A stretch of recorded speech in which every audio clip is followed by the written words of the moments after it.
Juan, ¿cómo estás? Bien, perdona el atraso, estaba arriba de un coche con más gente y iba a ser un poco incómodo hablarte todos los secretos que te voy a contar ahora delante de más gente, así que perdona la espera. No, no te preocupes. Juan, yo quería comenzar con una pregunta.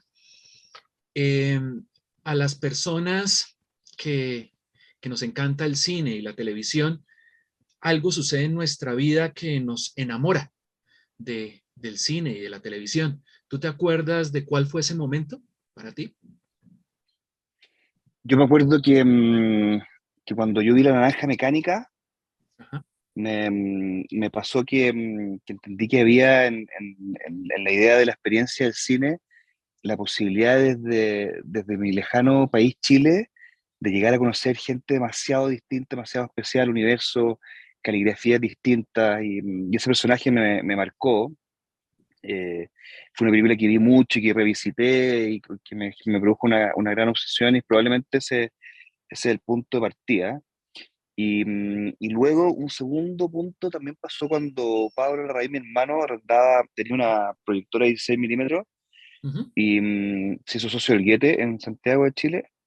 Sí. Y entonces iba y arrendaba películas en 16 milímetros alemanas.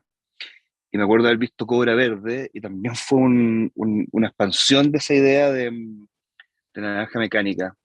Entonces, cuando vuelvo a mi infancia, la primera conexión con el cine, tengo como esas dos ideas muy, muy preliminares. Ok. Cuéntame cómo fue que surgió Fábula. ¿Cuáles son los orígenes de Fábula?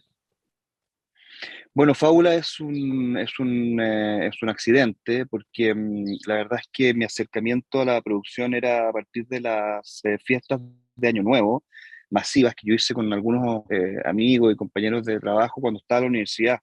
Y cuando salí de la universidad, a mis 24 años, Pablo me dice, oye, mira, escribí este guión que se llama Fuga, y me encantaría que tú lo produjeras, y Ajá. como hiciste estas fiestas, algo sabes de producción, entonces, ¿qué te parece? Y yo también pensé que la idea de producir esas fiestas de Año Nuevo era una base para producir una película, y ahí está el primer error porque es un deporte totalmente distinto. eh, y nos lanzamos a producir una película mucho más grande de lo que deberíamos haber producido, con un aprendizaje a partir de los golpes y también con una expectativa del resultado que nunca llegó a ser. Entonces fue una experiencia muy formativa, muy dura, dolorosa en muchos niveles. Y luego de eso estábamos bastante perdidos y hicimos una película totalmente distinta, muy pequeña, donde compramos material de 16 milímetros a punto de estar expirado en Canadá y filmamos Tony Manero y mandamos esta película que estaba fuera de foco porque los lentes eh, estaban mal calibrados y la mandamos a Cannes y quedó en la quincena Pensadores y esa película nos puso en el mapa y fuimos a Cannes y pasamos de una experiencia de fracaso a una experiencia de éxito y empezamos a conectar con un montón de gente y ahí nos dimos cuenta que no solamente nos interesaba producirle a Pablo, sino que había un montón de voces en Chile Ujú. y después en Latinoamérica que podíamos representar.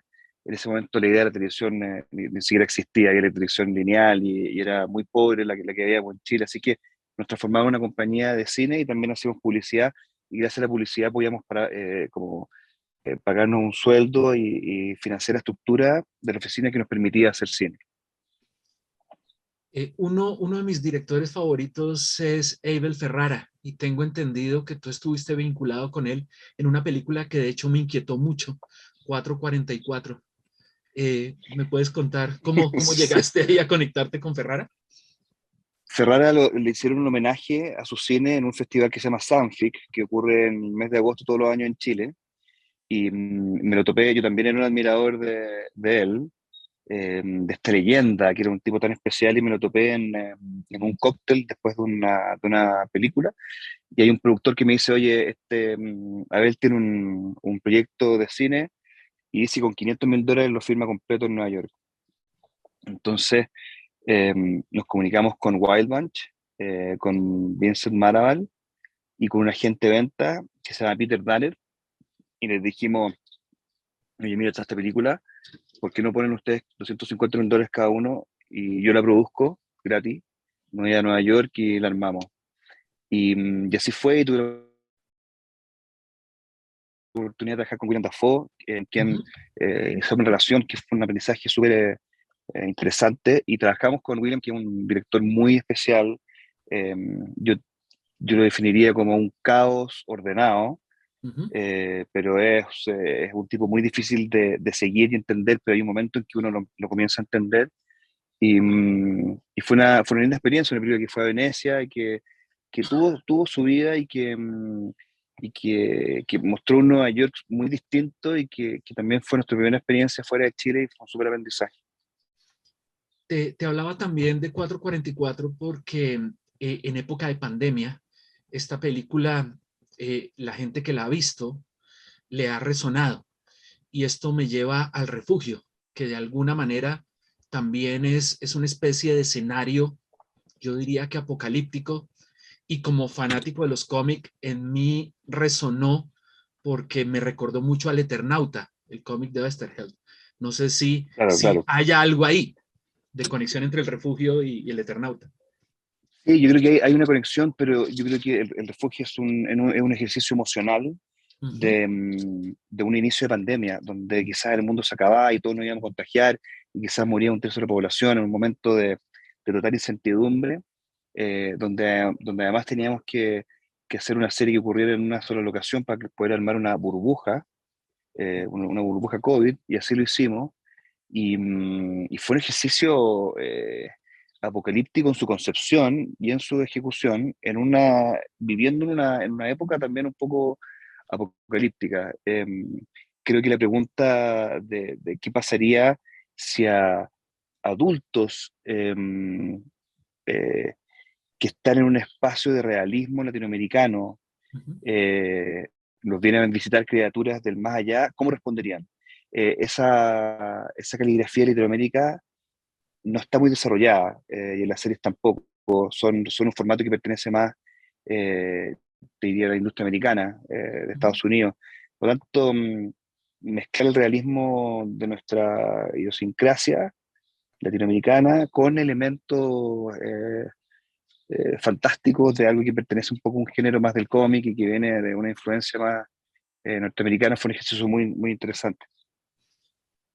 El refugio, a mi parecer, funciona en dos planos y creo que la ciencia ficción en últimas siempre trabaja así. Estamos hablando sobre un qué pasaría que tiene que ver con visitantes extraños, pero creo también que el refugio habla sobre las dinámicas familiares, sobre la disfunción familiar, sobre estas relaciones difíciles que se dan entre personas que tienen vínculos muy estrechos. Eh, ¿Estoy en lo correcto? ¿Estamos hablando de una serie muy psicológica y que habla sobre la familia? Sí, sí, yo creo que cuando la familia se reúne en instancias así de mucho como concentración y asedio, ocurren dinámicas bastante inesperadas. Es como un patrón tipo Señor de las Moscas, pero llevado a la convivencia cotidiana. Y esta serie explora eso, explora el rol de la autoridad de la familia, las luchas internas, eh, por supuesto las relaciones de pareja que son tan complejas, en un universo donde la amenaza viene de una fantasía. Entonces, creo que sí, creo que tiene la mirada, es, es bastante muy asertiva en lo que señala, porque aquí hay una historia familiar donde hay una lucha por los roles una definición de la autoridad. Ujú. Quisiera devolverme un poco sobre los orígenes del refugio. ¿Cómo surge este concepto y qué fue lo que te llevó a decir vamos a hacer una serie? Bueno, nosotros desde la productora, cuando empezó la pandemia, teníamos un equipo grande. Hoy día es un poquito más grande todavía, pero en esa época sabíamos que un frenón de muchos meses iba a ser muy complicado para una productora de un tamaño que es frágil, digamos, que necesita estar en permanente movimiento. Y entonces surge a partir de la pregunta qué podemos hacer en una sola locación, em, que sea una serie que sea mexicana, pero filmada en Chile, porque eso nos permitía tener costos de producción un poquito más controlados y más bajos que en México, y que sea una serie que no tenga tantos capítulos, que sea bastante acotada y que haga que tenga una profunda conexión con el espectador y que nos permita quizás reinterpretar la pandemia, porque en ese momento no sabíamos cómo íbamos a estar, dónde íbamos a estar cuando se estrenara. Así que ese fue el inicio, una idea de Julio Rojas, que es un tipo muy creativo, que domina mucho esos terrenos, y a partir de una idea que genera Julio, con la gente de Fremantle nos acercamos a Stars y luego a Pantalla, y se arma esta sociedad que terminó siendo una sinergia muy positiva y una grata experiencia haber trabajado con ambos, con estas dos compañías, nueva para nosotros. Ok. Una de las protagonistas es la actriz Ana Claudia Talancón. Yo la conocí a ella en El crimen del padre Amaro, una gran película coprotagonizada por Gael García. Y tu hermano pues trabajó con Gael en esta maravillosa película No, y también en Emma. ¿Cómo llegó Ana Y en Claudia? Neruda. Sí, Neruda también, obviamente. Sí. Hay una colaboración constante con Gael. ¿Cómo llegó Ana Claudia? ¿Llegó por vía Gael o llegó por otro lado a ser la protagonista del refugio? Mira, la verdad es que vimos muchas oportunidades y yo creo que ella llegó a sugerencia de Alberto Guerra o de Suri en una conversación por ahí, fue sugerida, y fue como una gran idea, porque claro, todos vimos el crimen del padre Amaro, y le mandamos el guión a ver si le interesaba colaborar, y se entusiasmó desde el principio. Así es que eso fue una súper sinergia, y ella es una gran actriz. El trabajar con ella ha sido realmente una experiencia muy potente. Con ella y con el refugio vi una especie de herencia o similitud con estos personajes femeninos fuertes de la ciencia ficción. Estoy hablando de la Sarah O'Connor de Terminator o Ripley de Alien. ¿Se pensó en esos personajes femeninos fuertes para el personaje de ella? No fue parte de la conversación, pero yo creo que son personajes tan fuertes que viven en nuestro subconsciente, que es imposible de evitarlos a la hora de construir nuevos roles. Pasa un poco que acá hay una idea original, que es de Julio, que luego entre un cuarto escritores que tienen notas de pantalla de Stars, donde aparece un director que le da forma a esto y guía el proceso. Entonces, en esta construcción de este imaginario hay muchas cabezas, y todas esas cabezas vienen con algunos conceptos iniciales, y yo creo que Sarah Connor es probablemente una idea que todos tenemos en nuestra cabeza, y que cuando se construye este tipo de personaje, podemos decirle que más que una copia, lo que se hace es un homenaje. Exactamente. ¿Es todavía muy temprano para hablar de una segunda temporada del refugio?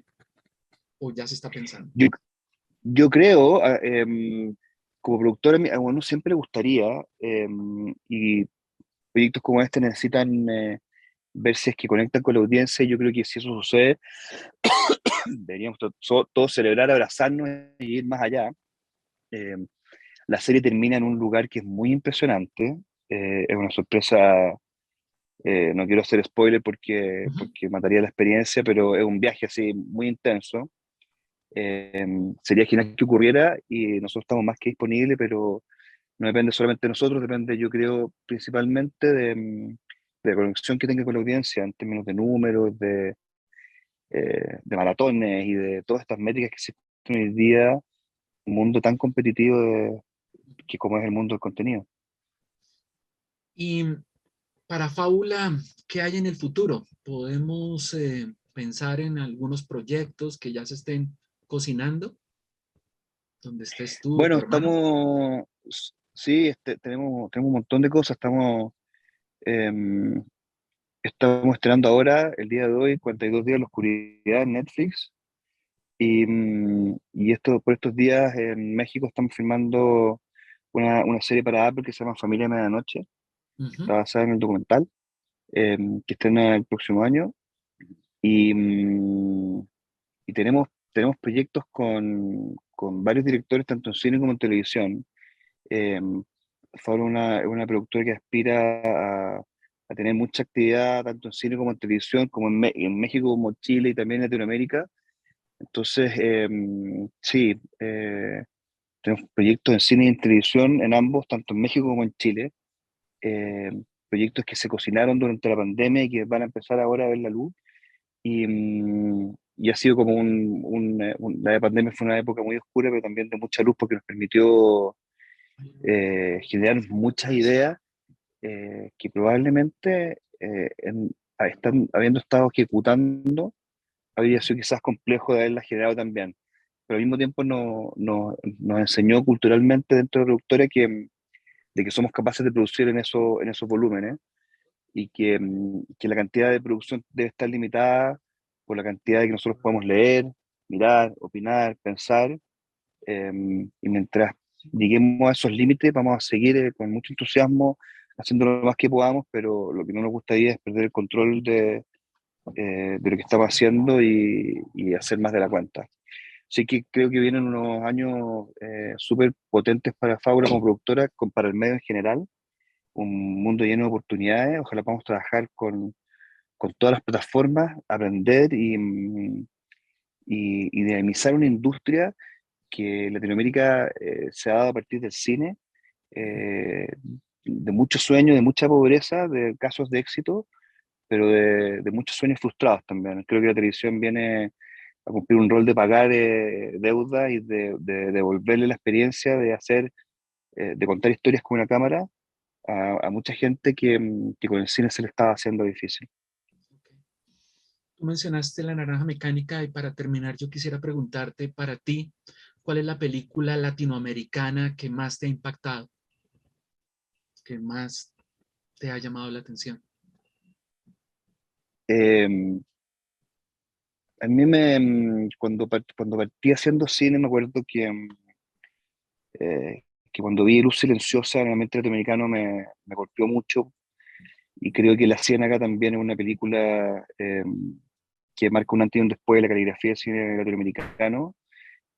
Y creo que en términos de importancia histórica, La Ciénaga es la película que hay un antes y un después en Latinoamérica, pero en gustos personales y en lo que a mí me marcó, creo que Luz Silenciosa de Carlos Raicá me voló la cabeza y de hecho hace tiempo que no la veo, creo que la debería revisitar a ver si envejeció, envejeció bien en mí después de todos estos años, que estoy seguro que sí. Muchas gracias, Juan. Yo quisiera agregar lo siguiente y es agradecerte a ti y a tu hermano porque muchas veces nosotros eh, queremos ir hacia Estados Unidos, pero creo que Estados Unidos está interesado en estas nuevas caligrafías, estos nuevos lenguajes. Tú mencionas a Lucrecia Martel, Arraigadas, pero ustedes también han generado una nueva caligrafía con sus películas y con sus series. Ahí yo incluiría también a Sebastián Lelio, que ustedes produjeron Una Mujer Fantástica.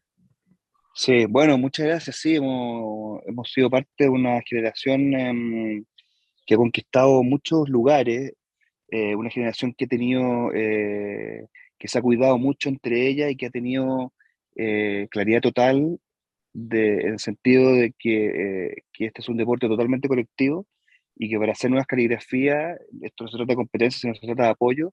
Y cuando estrenamos una película llegan todos y celebramos y yo creo que en 20 años más, mirándose atrás, vamos a recordar estos años como días de mucha fraternidad y creo que cuando eso sucede se generan nuevas caligrafías que para evaluarlas bien probablemente se necesita algo de distancia, pero creo que vamos bien encaminados y te agradezco profundamente tus palabras. No, no, y a ti. Muchas gracias, Juan, por este momento. Como amante del cine, me encantó y nos vemos en la pantalla, ya sea grande o pequeña. Dale, ahí nos vemos, muchas gracias. Ok, gracias a ti.